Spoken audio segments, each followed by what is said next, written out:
नमस्कार दोस्तों, स्वागत है आपका अपनी YouTube channel study easy code में। आज हम बात करने वाले हैं एक बड़े ग्लोबल डेवलपमेंट के बारे में। अमेरिका की जो रिटेल जायंट कॉस्टको है, उसके द्वारा अनाउंस किया गया है कि वो अपना ग्लोबल कैपेबिलिटी सेंटर इंडिया में सेटअप करेगी। यह सिर्फ एक बिजनेस एक्सपेंशन नहीं है, बल्कि इंडिया के टेक टैलेंट और जॉब मार्केट के लिए एक बड़ा अपॉर्चुनिटी है। तो इस वीडियो में हम समझेंगे कॉस्टको का यह मूव क्यों इंपॉर्टेंट है, ग्लोबल कैपेबिलिटी सेंटर होती क्या है, और इसके साथ साथ जानेंगे कि किस तरह यह डेवलपमेंट इंडिया के लैक्स ऑफ प्रोफेशनल्स के लिए नया रास्ता खोल सकता है। तो चलिए शुरू करते हैं वीडियो को। तो आप यहाँ पे देख सकते हो, द इकोनॉमिक टाइम का आर्टिकल है, US retail giant Costco setup global capability centre in Hyderabad to employ 1000 people. ठीक है, इसके द्वारा ग्लोबल कैपेबिलिटी सेंटर को हैदराबाद में सेटअप किया जाएगा, जिसमें वह इनिशियल टाइम में 1000 पीपल को एम्प्लॉय करेगा। राइट। अब एग्जैक्टली देखें तो न्यूज में क्या है, अमेरिका का जो रिटेल जाइंट है कॉस्टको होलसेल, उसके द्वारा प्लान किया जा रहा है कि वह ग्लोबल कैपेबिलिटी सेंटर इंडिया में ओपन करने वाला है जल्दी ही। ठीक है, ग्लोबल कैपेबिलिटी सेंटर कहाँ ओपन करेगा? इंडिया में, इंडिया के हैदराबाद सिटी में। ठीक है, एंड अगर देखें तो उसके द्वारा ये फर्स्ट मेजर ऑपरेशन होगा इंडिया में। ठीक है, इंडिया में ये फर्स्ट मेजर ऑपरेशन होगा जो कि फोकस करेगा टेक्नोलॉजी रिसर्च एंड इनोवेशन पे। राइट, टेक्नोलॉजी रिसर्च इनोवेशन पे फोकस करेगा और इंडिया में फर्स्ट इसका ऑपरेशन होगा। अब यहाँ पे सबसे बड़ा क्वेश्चन ये उठता है, ग्लोबल कैपेबिलिटी सेंटर होता क्या है? देखो, ये एक काइंड ऑफ ऑफिस होता है जो कि सेटअप किया जाता है मल्टीनेशनल कंपनीज के द्वारा, जैसे गूगल हो गया, अमेजोन हो गया, वॉलमार्ट हो गया। ठीक है, इन सब के द्वारा एक ऑफिस होता है, सेटअप किया जाता है। अगर देखें तो मोस्टली इंडिया में सेटअप हो रहे हैं, और ये उनका जो ग्लोबल ऑपरेशंस है, जैसे गूगल का जो ग्लोबल ऑपरेशंस है, अमेजोन का जो ग्लोबल ऑपरेशंस है, बेसिकली उसको कहीं ना कहीं सपोर्ट करता है ये। ठीक है, इसे अदर नाम से भी जानते हैं, global in house centre, captive centre हो गया, इनोवेशन हब हो गया, इस सब से नाम से भी जानते हैं। ठीक है, क्या एग्जैक्टली अगर इसका मतलब समझे कि इसका एक सेंटर सेटअप कर दिया गया, और ग्लोबल में जितना भी ऑपरेशन गूगल का हो रहा है, अमेजोन का हो रहा है, वॉलमार्ट का हो रहा है, या फिर अदर जो भी कंपनीज है, मल्टीनेशनल कंपनीज है, उनका जो भी है उसको कहीं ना कहीं इसमें उसको मेजर किया जा रहा है, उसको उसके परफॉर्मेंस को मेजर किया जा रहा है, सॉफ्टवेयर वगैरह डेवलप किया जा रहा है। ठीक है, आप यहाँ पे देख सकते हो कि जीसीसी क्या करता है एग्जैक्टली, कि इसके बिजनेस फंक्शंस क्या है, टेक्नोलॉजिकल डेवलपमेंट। ठीक है, टेक्नोलॉजी में डेवलपमेंट, जैसे हर दिन आप देख ही रहे हो, अमेजोन में नए नए फीचर्स आ रहे हैं, हाँ, फ्लिपकार्ट में नए नए फीचर्स आ रहे हैं। ठीक है, तो इसी सब को कहीं ना कहीं मेजर करता है। सॉफ्टवेयर इंजीनियरिंग होता है इसमें, डाटा एनालिटिक्स होता है, मतलब जो भी पर्सन कुछ बाई कर रहे हैं, कुछ भी चीज़ एक्टिविटीज कर रहे हैं, तो उनके डाटा को कहीं ना कहीं कलेक्ट किया जाता है, और फिर उसके बाद उसी के अकॉर्डिंग जो प्रोडक्ट होता है उसको सजेस्ट किया जाता है। लाइक अगर आप ऐसे सोचो कि आपने अगर गूगल पे कोई शूज सर्च किया, ठीक है, कोई शूज का सर्च किया, किसी अगर पर्टिकुलर वेबसाइट पे जाने लग जाते हो, तो कोई भी चीज़ अगर लेट्स से यूट्यूब आप ओपन कर रहे हो, तो वहाँ पे उसका ऐड आने लग जाएगा। या फिर अगर कोई पढ़ने के लिए कुछ अगर वेबसाइट को खोल रहे हो आप, हाँ, तो वहाँ पे आने लग जाएगा। न्यूज़, अगर न्यूज़ आप पढ़ने के लिए ओपन कर रहे हो, कोई न्यूज़ आ गया, तो उसमें भी कहीं न कहीं उसके ऐड आने लग जाते हैं। तो वही सारी चीज़ें जो डाटा एनालाइज़ करके कहीं न कहीं उसको दिया जाता है। फिर साइबर सिक्योरिटी, कोई साइबर सिक्योरिटी का इश्यू ना हो, ठीक है? आर्टिफिशियल इंटेलिजेंस पे भी वर्क करता है। फिर उसके बाद finance and accounting, customer supports, ठीक है? कस्टमर सपोर्ट में जैसे आप कॉल करते हो, तो उसके बाद उसमें जो सपोर्ट वगैरह दिया जाता है। फिर उसके बाद ऑटो, जो आपका अगर लेट्स से कोई मैसेज आपने वहाँ पे कर दिया, आई मीन व्हाट्सएप पे कर दिया, अगर उससे जैसे अमेजोन का व्हाट्सएप पे भी रहता है ना, तो वहाँ पे मैसेज कर दिया, तो वो ऑटो कहीं ना कहीं आपको मैसेज सेंड करता है। तो ये सारी चीज़ें कहीं ना कहीं इसी सब के वजह से होती है। जो ग्लोबल कैपेसिटी सेंटर होता है, जो ग्लोबल कैपेबिलिटी सेंटर होता है, बेसिकली उन्हीं के द्वारा ये सारी चीज़ें परफॉर्म की जाती हैं। ठीक है, this centre do not cell products, basically इनके द्वारा सेल प्रोडक्ट्स वगैरह को नहीं सेल किया जाता है। राइट, मतलब एक तरह से जैसे क्या होता है, प्रोडक्ट तो अमेजोन, फ्लिपकार्ट, ये सारी कंपनीज के द्वारा सेल किया जाता है ना, यहाँ पे प्रोडक्ट नहीं सेल किया जाता है। इनका मेन मोटिव यही होता है कि वह कंपनी को हेल्प करें कि वो फंक्शन करे इफिशिएंटली वर्ल्ड वाइड। ठीक है, उनका मेन मतलब यही होता है कि वह कंपनी को हेल्प करें कि वह इफेक्टिवली फंक्शन करे, स्मूथली फंक्शन कर पाए, कोई हर्डल वगैरह उनके फंक्शनिंग में क्रिएट ना हो। राइट, तो ये सारी चीजें जो होता है, जो कि जीसीसी के द्वारा परफॉर्म किया जाता है, जीसीसी के द्वारा किया जाता है। राइट, अगर देखिए तो job creation and growth skill, इसका इंडिया में देखें तो अभी कॉस्ट को जब सेटअप होगा, तो इनिशियल टाइम में 1000 स्किल प्रोफेशनल को कहीं ना कहीं वो हायर करेगा। ठीक है, 1000 स्किल्ड प्रोफेशनल को हायर करेगा कॉस्ट को इनिशियल स्टेज में, आई मीन। फिर उसके बाद क्या होगा, फ्यूचर में चल के और भी इसमें जॉब्स ऐड होंगे, more jobs will be added. उसके बाद job will be in high value areas, किसमें रहेगा, हाई वैल्यू एरिया जैसे डाटा साइंस हो गया, एआई हो गया, सॉफ्टवेयर होगा, साइबर सिक्योरिटी हो गया। इस सब फील्ड के प्रोफेशनल जो होंगे उस कॉस्टको के द्वारा हायर किए जाएंगे, ठीक है। और वेल पेइंग जॉब रहेगा।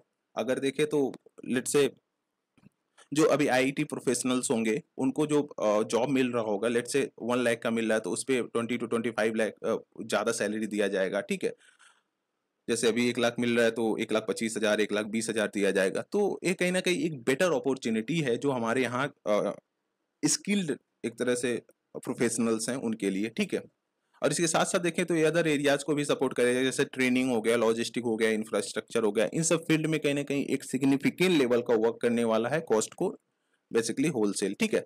एंड अब यहाँ पे क्वेश्चन उठता है कि इंडिया ही क्यों, इंडिया को क्यों चूज किया गया। देखो, इंडिया अगर रिसेंट टाइम में देखें तो एक फेवरेट डेस्टिनेशन बन चुका है जीसीसी का, ग्लोबल कैपेबिलिटी सेंटर का एक फेवरेट डेस्टिनेशन बन गया है। अभी देखें इंडिया में लगभग 1600 से ज्यादा जीसीसी एग्जिस्ट कर रही हैं, ठीक है। 1600 से ज्यादा जीसीसी ऑलरेडी इंडिया में एग्जिस्ट कर रही हैं।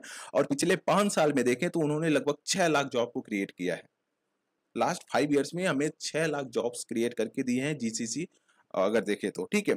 और यह भी बोला जा रहा है कि 2030 तक आते आते लगभग 3 से 4 मिलियन इंडियंस में बी वर्किंग इन जीसीसी, मतलब 30 से 40 लाख इंडियंस कहीं ना कहीं जीसीसी में वर्क करेंगे। तो कहीं ना कहीं एक जो कैपेसिटी है वो शो कर रहा है जीसीसी इंडिया में, ठीक है। इसी सब की वजह से जो ग्लोबल कैपेबिलिटी सेंटर्स है, अदर कंपनीज जो है बेसिकली उनके द्वारा इंडिया में सेटअप किया जा रहा है। और इसके साथ साथ एक काफी इंपॉर्टेंट पहलू ये है कि इंडिया ऑफर करता है ह्यूज टैलेंट पूल, ठीक है।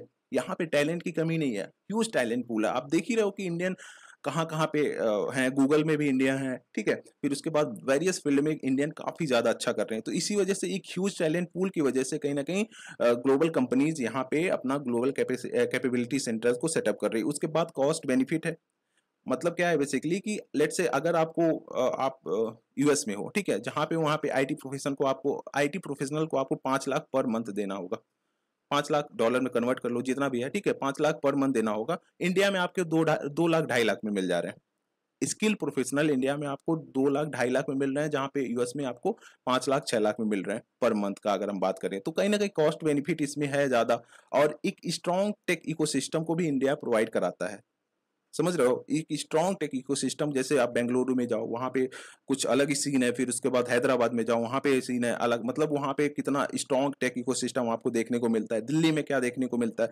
तो ये सारी जो फैसिलिटीज है, ये सारी चीजें देखकर कहीं ना कहीं ग्लोबल कंपनीज अट्रैक्ट हो रही है इंडिया की तरफ, राइट। तो ये सारी चीजें हैं जो जिसकी वजह से इंडिया को चूज किया जा रहा है। अब स्ट्रेटेजिक इंपॉर्टेंस की बात करें तो जो कंपनी है कॉस्ट को, उसके द्वारा इंडिया को एज ए प्लेस देखा जा रहा है जहां पे वह इनोवेशन हब को बिल्ड कर सकती हैं, राइट। एक इनोवेशन हब को बिल्ड कर सकती है, नॉट जस्ट आउटसोर्सिंग सेंटर्स।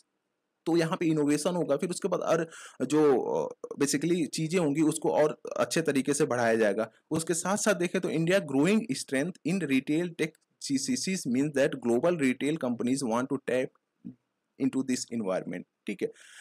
जो हमारा retail tech global capability centre का स्ट्रेंथ है बेसिकली जो ग्रो कर रहा है, अभी आप देख ही रहे हो 1600 से ज्यादा सेंटर कहीं ना कहीं इंडिया में वर्क कर रहे हैं, ठीक है। इसी सब को देखते हुए जो ग्लोबल कंपनीज है, ग्लोबल रिटेल कंपनीज है, वह इस इन्वायरमेंट को टैप करना चाह रहे हैं। ये जो मतलब एक तरह से क्षमता है इंडिया का, उसको कहीं ना कहीं एब्जॉर्ब करना चाह रहे हैं, राइट। और यह भी बताया जा रहा है कि 2028 तक इंडिया में have 90 plus retail focus on GCC. 90 plus retail focus on GCC मतलब 90 से ज्यादा कहीं ना कहीं रिटेल ऐसे होंगे जो भी फोकस करेंगे ग्लोबल कैपेबिलिटी सेंटर्स पे, working on the things like supply chain हो गया, एआई हो गया, कस्टमर एक्सपीरियंस हो गया। इस सब चीजों पे कहीं ना कहीं फोकस करने वाले हैं मोस्ट ऑफ द रिटेल जो जीसीसी होंगे, ठीक है। और इसमें देखें तो कर्नाटका जो है, तमिलनाडु जो है और महाराष्ट्र है, इनको ह्यूज प्रॉफिट होने वाला है, राइट। कर्नाटका का टारगेट भी है एक तरह से कि वह जीसीसी में 2029 तक 3.5 लाख जॉब को क्रिएट करे। लगभग 3.5 लाख जॉब को क्रिएट करना टारगेट है कर्नाटका का जीसीसी में ग्लोबल कैपेबिलिटी सेंटर में, ठीक है। और एक तरह से अभी जो रिसेंट टाइम में ये न्यूज आ रहा है कॉस्टको के द्वारा यहीं पे हैदराबाद में इसको सेटअप किया जाएगा जो ग्लोबल कैपेबिलिटी सेंटर होगा उसको, ठीक है। तो कहीं ना कहीं इंडिया में जो स्टेट्स है कर्नाटका, तमिलनाडु महाराष्ट्र ह्यूज पोटेंशियल को शो कर रहे हैं अगर हम ग्लोबल कैपेबिलिटी सेंटर में देखें तो, right. And the most important question कि ये क्यों मैटर करता है, वाई दिस मैटर्स यार, ऑब्वियसली डायरेक्ट जॉब को क्रिएट करेगा, बेटर सैलरी देगा। जहाँ पे आप 1 लाख अर्न कर रहे थे पर मंथ, अब आपको 1,20,000 मिलेगा, 1.5 लाख रुपए मिलेंगे, तो कहीं ना कहीं एक अच्छा लाइफ स्टाइल आप जी सकते हो। ग्लोबल एक्सपोजर होगा इंडियंस का, इंडियन प्रोफेशन का ग्लोबल एक्सपोजर होगा। तो ये सारी चीजें हैं जो कि काफी ह्यूज इम्पैक्ट डालने वाली है इंडिया की इकोनॉमी पे, वर्ल्ड की इकोनॉमी पे, राइट। और इसके साथ साथ क्या होगा, ये हेल्प करेगा एजुकेशन एंड ट्रेनिंग सेंटर से, as company need skilled workers, ठीक है। लेट से कोई भी ऐसे मतलब स्किल प्रोफेशनल्स हैं, उनको भी ट्रेनिंग प्रोवाइड किया जाएगा, एजुकेशन दिया जाएगा, तो कहीं ना कहीं एक तरह से हमारा एक्सपोजर वर्ल्ड में काफी इंक्रीज होगा, ग्लोबल में काफी इंक्रीज होगा। उसके साथ साथ एक इंपॉर्टेंट डेवलपमेंट ये होगा कि इंडिया को एज ए इनोवेशन हब देखा जाएगा, एज ए इनोवेटिव कंट्री देखा जाएगा। तो इससे और भी कहीं ना कहीं वर्ल्ड के जो कंपनीज हैं वो इंडिया में आएंगे और इकोनॉमी को सिग्निफिकेंट लेवल का प्रॉफिट होने वाला है आने वाले फ्यूचर में, ठीक है। It boost state level economic growth. State level जैसे हमने देखा ना, महाराष्ट्र हो गया, कर्नाटका हो गया, इस सब स्टेट्स में सिग्निफिकेंट लेवल का ग्रोथ होने वाला है इकोनॉमिक सेक्टर में देखे तो। और उसके साथ साथ यह रीजनल डेवलपमेंट को भी प्रमोट करेगा, ठीक है। रीजनल डेवलपमेंट जैसे हैदराबाद हो गया, बेंगलुरु हो गया, इस सब डेवलपमेंट में काफी ज्यादा इंक्रीज होने वाला है, ठीक है। It shows growing global trust in India tech giant, और यह भी शो करता है जो ट्रस्ट है इंडिया, इंडिया का जो टेक टैलेंट है बेसिकली उसको भी, ठीक है। ग्लोबल ट्रस्ट इंडिया के टेक टैलेंट में काफी ज्यादा इंक्रीज कर रहा है, राइट। तो ये सारी चीजें हैं जो कि काफी अच्छा खासा इम्पैक्ट देने वाली है इंडिया के इकोनॉमी को। और आई होप कि ये सारी चीजें मतलब काफी रैपिडली ग्रो करेंगी, और जो हमारा टारगेट है एक डेवलप्ड इकोनॉमी बनने का, कब, 2047 तक, 2047 तक जो हमारा टारगेट है कि हम डेवलप्ड इकोनॉमी बनेंगे, उसको भी हम कहीं ना कहीं जल्दी से अचीव कर पाए, ठीक है। तो this is the end of the video. I hope you enjoyed the session. Thank you for watching. Please do like, share and subscribe. Thank you guys.